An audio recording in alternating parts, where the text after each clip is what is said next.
శాంతి. ఈరోజు Murali date 24 April 2024. బాబా చెప్తున్నారు, మధురమైన పిల్లల్లారా, మీరు ఉదయానికి ధనవంతులుగా అవుతారు, సాయంకాలానికి నిరుపేదలుగా మారిపోతారు.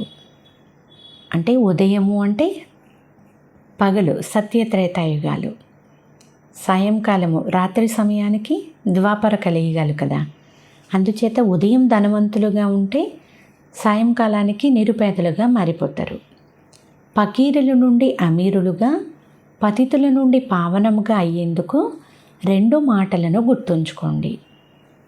ఒకటి మన్మనాభవ మరియు రెండవది మధ్యాజీభవ.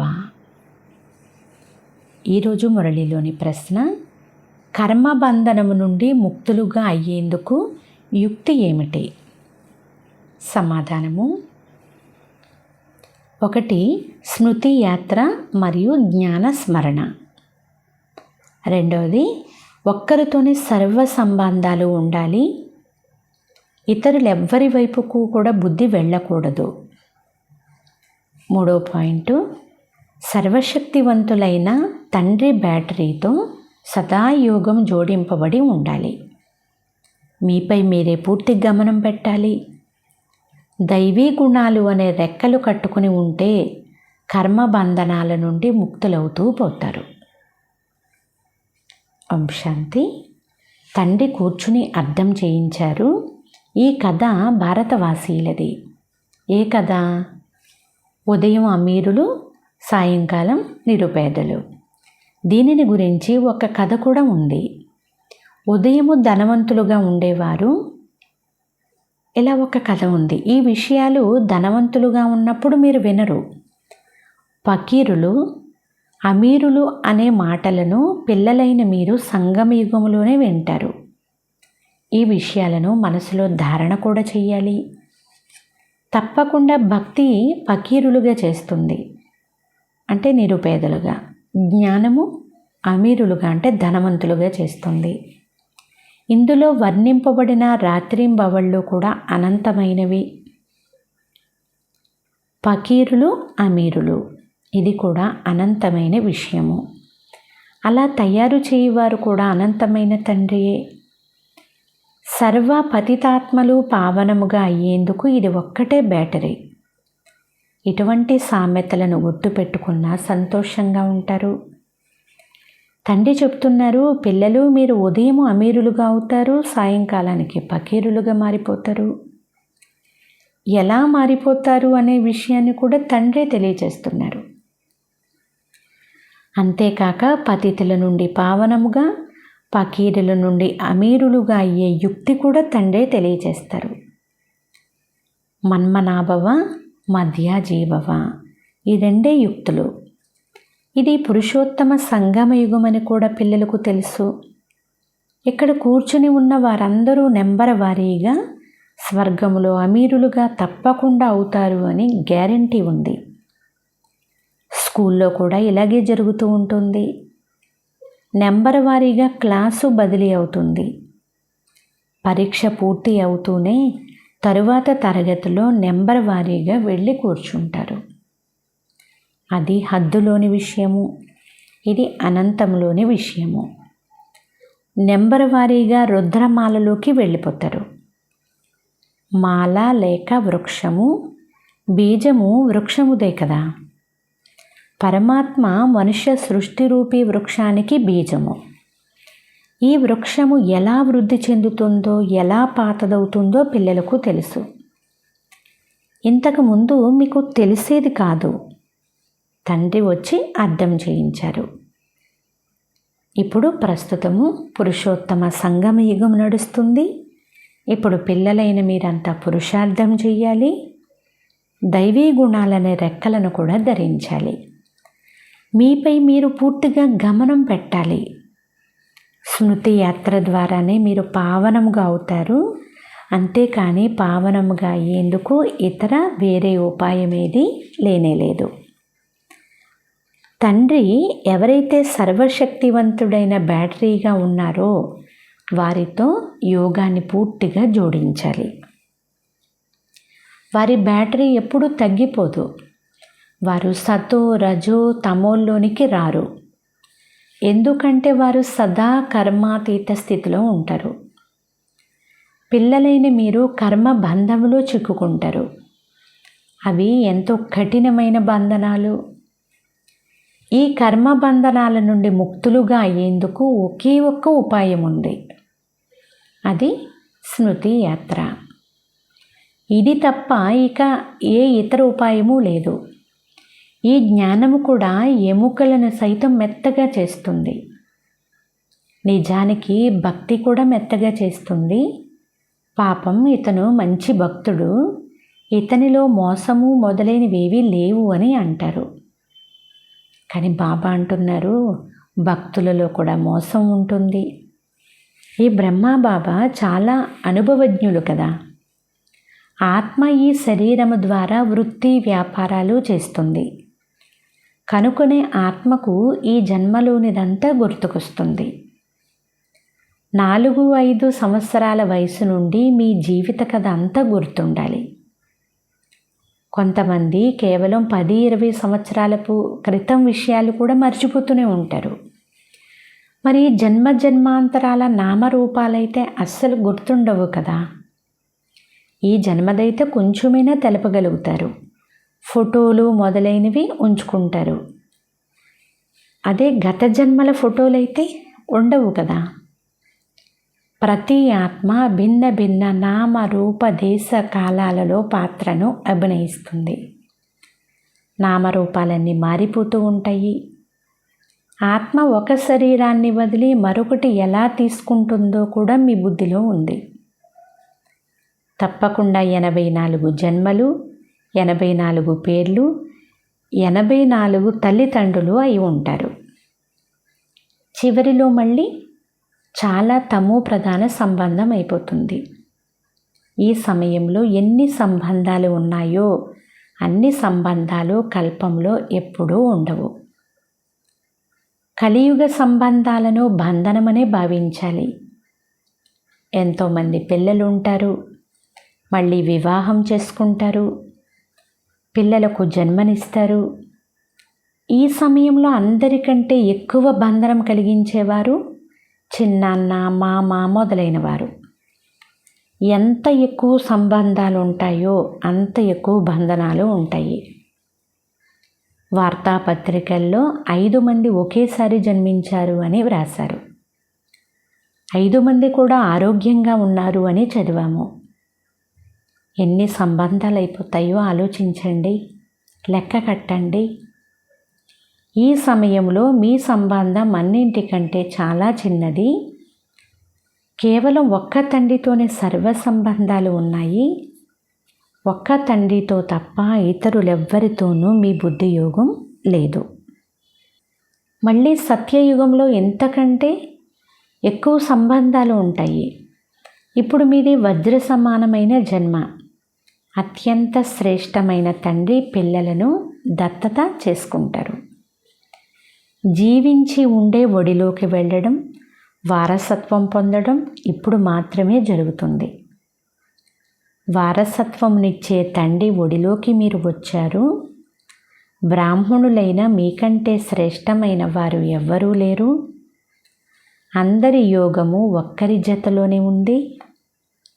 పరస్పరంలో కూడా మీకు ఎలాంటి సంబంధము లేదు. సోదరుల సంబంధం కూడా క్రింద పడేస్తుంది. సంబంధము ఒక్కరితో మాత్రమే ఉండాలి. ఇది కొత్త విషయము. పవిత్రముగా అయి వాపస్ వెళ్ళాలి. ఈ విధముగా విచారసాగర మథనం చేయడం ద్వారా మీరు చాలా వెలుగులోకి వచ్చేస్తారు. సత్యయుగంలోని ప్రకాశానికి, కలియుగంలోని ప్రకాశానికి రాత్రికి పగలకు ఉన్నంత తేడా ఉంది. భక్తి మార్గం ఉన్న సమయము అంటే అది రావణ రాజ్యము. చివరి సమయంలో విజ్ఞాన గర్వం కూడా చాలా ఉంటుంది. దానిని అంటే కలియుగమును సతయుగంతో పోలుస్తారు. ఒక బిడ్డ సమాచారమును ఇలా వ్రాసింది, మీరు స్వర్గంలో ఉన్నారా లేక నరకంలో ఉన్నారా అని ప్రశ్న వేస్తే 4 లేక 5 మంది మేము స్వర్గంలోనే ఉన్నాము అని చెప్పారు. బుద్ధిలో రాత్రికి పగలుకున్నంత వ్యత్యాసమైపోతుంది.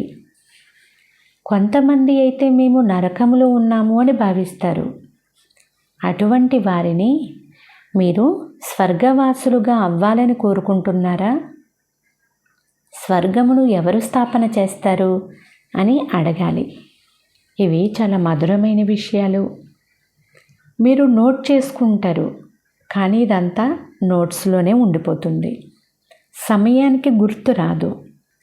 ఈ సమయంలో పతితుల నుండి పావనముగా చేయువారు పరంపిత పరమాత్మైన శివుడు.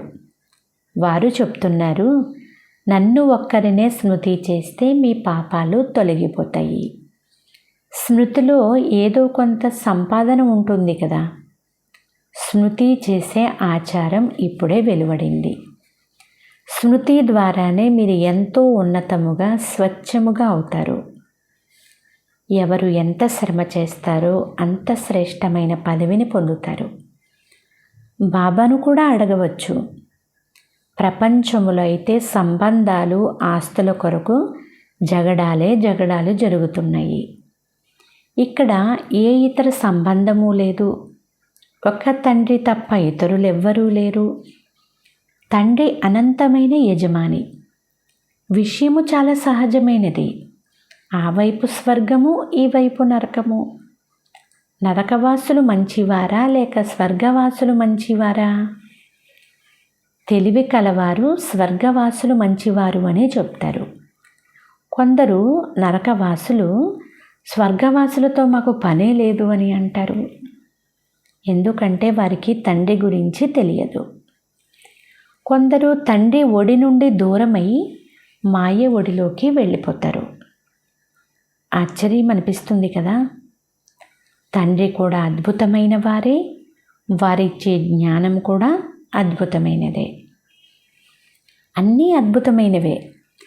ఈ అద్భుతాలను అర్థం చేసుకునే వారి బుద్ధి కూడా ఈ అద్భుతాల్లోనే మునిగి ఉండాలి. రావణుడు కానీ అతని రచన కానీ అద్భుతం కాదు. రాత్రికి పగలుకు ఉన్నంత తేడా ఉంటుంది. శాస్త్రాలలో కాళింది మడుగులోకి వెళ్ళాడు కృష్ణుడు, సర్పం కాటేసేసింది, అందుచేతనే నల్లగా అయిపోయాడు అని వ్రాసేశారు. ఇప్పుడైతే మీరు వీటిని చాలా బాగా అర్థం చేయించగలుగుతారు. కృష్ణుని చిత్రమును ఎవరు తీసుకుని చదివినా రిఫ్రెష్ అవుతారు. కృష్ణునిది 84 జన్మల కథ. మీ కథ కూడా కృష్ణుని కథ వలె ఉంటుంది. మీరు స్వర్గంలోకి అయితే వస్తారు కదా, మళ్ళీ త్రేతాలో కూడా వస్తూ ఉంటారు. వృద్ధి అవుతూ ఉంటుంది. త్రేతాయుగంలో రాజులయ్యేవారు త్రేతాలోనే వస్తారని కాదు. చదివిన వారి ముందు చదవని వారు బరువులు మోయాల్సి ఉంటుంది. ఈ డ్రామా రహస్యము బాబా మాత్రమే తెలుసుకోగలరు.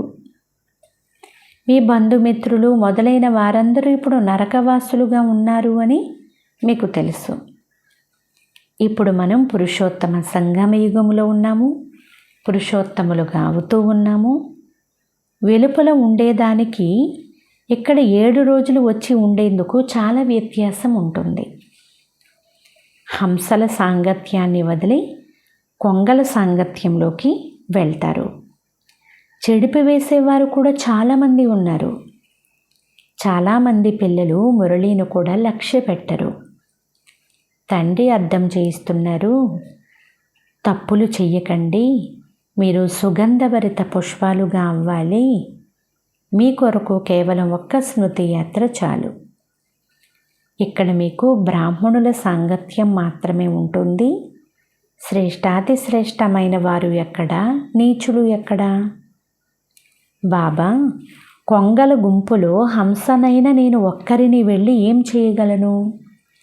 కొంగలు ముళ్ళుతో గుచ్చుతాయి, ఎంతో శ్రమ చేయవలసి వస్తుంది అని పిల్లలు బాబాకి ఉత్తరం రాస్తారు. తండ్రి శ్రీమతం అనుసారంగా నడుచుకుంటే పదవి కూడా శ్రేష్టమైనదే లభిస్తుంది. సదా హంసలై ఉండండి. కొంగల సాంగత్యంలో కొంగగా అవ్వకండి.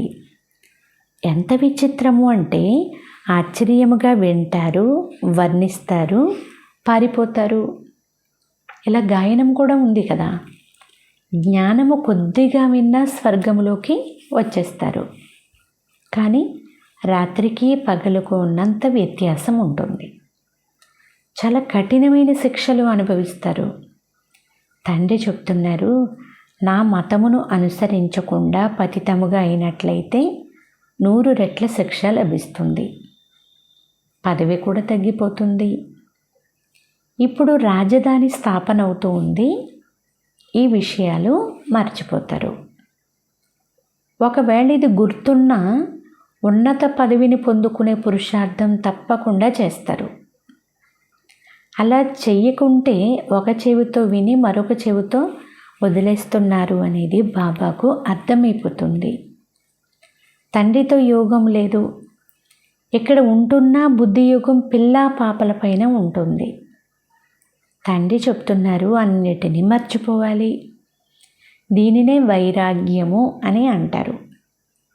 ఇందులో కూడా శాతం ఉంది, అంటే పర్సంటేజ్ ఉంది. ఎక్కడెక్కడికో ఆలోచనలు వెళ్ళిపోతూ ఉంటాయి. పరస్పరం ప్రేమించుకుంటే బుద్ధి వారిలోనే చిక్కుకొని ఉంటుంది. బాబా ప్రతిరోజు అర్థం చేయిస్తారు. ఈ కనులతో ఏమేమి చూస్తున్నారో అవన్నీ సమాప్తం కానున్నాయి. మీ బుద్ధి యోగము నూతన ప్రపంచంలో ఉండాలి, అనంతమైన సంబంధాలతో ఉండాలి. ఈ ప్రియుడు అద్భుతమైన వారు. భక్తిలో మీరు వస్తే మిమ్మల్ని తప్ప మరెవ్వరినీ స్మృతి చెయ్యను అనే పాట పాడతారు. ఇప్పుడు నేను వచ్చాను, కావున మీరు అన్ని వైపుల నుండి బుద్ధి యోగాన్ని తొలగించాలి. ఇవన్నీ మట్టిలో కలిసిపోతాయి. లేకుంటే మీ బుద్ధి యోగము మట్టిలో ఉన్నట్లే. నాతో బుద్ధి యోగం ఉంచితే అధికారులుగా అయిపోతారు. తండ్రి పిల్లలను ఎంతో బుద్ధివంతులుగా చేస్తారు. భక్తి ఏమిటో జ్ఞానం ఏమిటో మనుషులకు తెలియదు. ఇప్పుడు మీకు జ్ఞానం లభించింది కదా, అందువలన భక్తి ఏమిటో కూడా మీరు అర్థం చేసుకున్నారు. భక్తిలో ఎంత దుఃఖం ఉందో మీకు ఇప్పుడు ఫీలింగ్ కలుగుతుంది. మనుషులు భక్తి చేస్తూ స్వయాన్ని చాలా సుఖంగా ఉన్నాము అని, భగవంతుడు వచ్చి భక్తికి ఫలం ఇస్తారు అని భావిస్తారు. అయితే ఎవరికి ఏ ఫలం ఇస్తారో కొద్దిగా కూడా తెలియదు.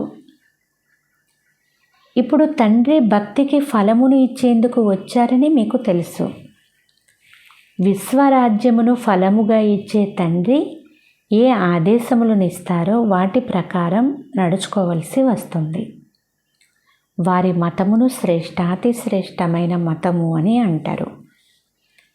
మతమేమో అందరికీ లభిస్తుంది. అయితే దాని ప్రకారం కొందరు నడుచుకుంటారు, కొందరు నడుచుకోలేరు. అనంతమైన సామ్రాజ్యం స్థాపన అవ్వనున్నది. ఇంతకు ముందు ఎలా ఉండేవారమో ఇప్పుడు మన పరిస్థితి ఎలా ఉందో మీరు అర్థం చేసుకున్నారు. మాయ ఒక్కసారిగా సమాప్తం చేసేస్తుంది. ఇది శవాల ప్రపంచం వంటిది. భక్తి మార్గంలో విన్నదానినంతా సత్యము సత్యము అంటూ వచ్చారు. కానీ సత్యము ఒక్క తండ్రి మాత్రమే వినిపిస్తారని మీకు తెలుసు. ఇటువంటి తండ్రిని స్మృతి చెయ్యాలి. ఇక్కడ వెలుపలి వారు ఎవరైనా కూర్చుని ఉన్నారు అనుకోండి, వారికి ఏమీ అర్థం కాదు. వీరేమి వినిపిస్తున్నారో అర్థమే కాలేదు అని అంటారు. మొత్తం ప్రపంచమంతా పరమాత్మ సర్వవ్యాపి అని అంటూ ఉంటే వీరు మాత్రం ఆ పరమాత్మను మా తండ్రి అని అంటారు. కాదు కాదు అను తలలూపుతూ ఉంటారు. మీకు మాత్రం ఆంతర్యంలో అవును అవును అని వెలువడుతూ ఉంటుంది. కనుక కొత్తవారు ఎవ్వరికీ క్లాసులో కూర్చునేందుకు అనుమతి ఇవ్వబడదు. అంటే డైరెక్ట్గా వచ్చి మురళీ క్లాసులో కూర్చోవడానికి కొత్త వారికి అనుమతి లేదు.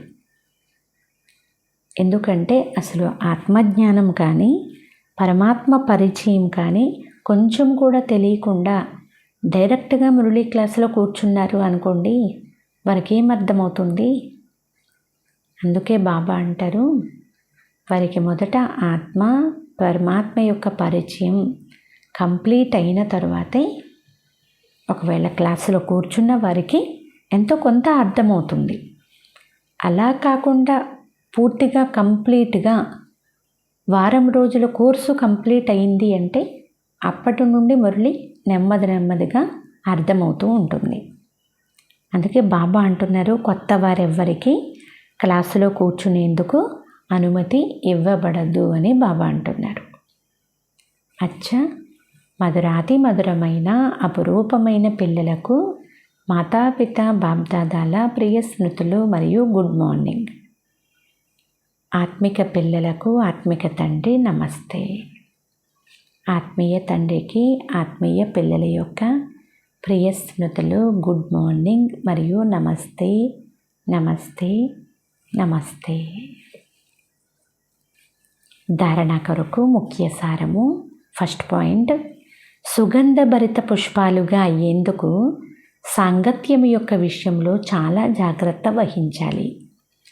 హంసల సాంగత్యం మాత్రమే చెయ్యాలి. హంసలుగాయే జీవించాలి. మురళీ విషయంలో ఎప్పుడూ నిర్లక్ష్యం చేయకూడదు.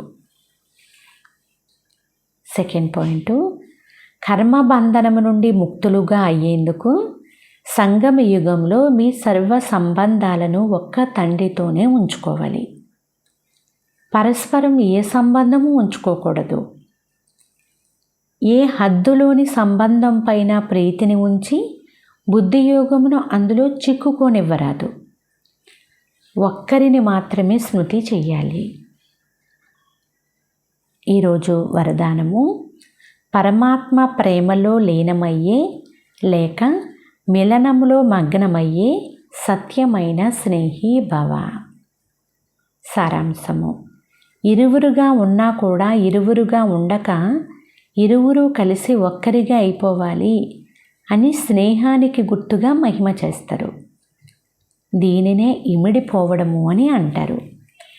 భక్తులు ఈ స్నేహస్థితినే ఇమిడిపోవడము లేక లీనమవ్వడం అని అనేశారు. ప్రేమలో లీనమవ్వడం అనేది ఒక స్థితి. కానీ వారు స్థితికి బదులు ఆత్మ యొక్క అస్తిత్వం సదా కొరకు సమాప్తం అవ్వడము అని భావించారు. పిల్లలైన మీరు ఎప్పుడైతే తండ్రి యొక్క లేక ఆత్మిక ప్రియుని యొక్క మిలనంలో మగ్నమైపోతారో అప్పుడు మీరు బాప్ సమానంగా అయిపోతారు. స్లోగన్, ఎవరైతే వ్యర్థ సంకల్పాల నుండి మనసును మౌనంగా ఉంచుకుంటారో వారే అంతర్ముఖులు.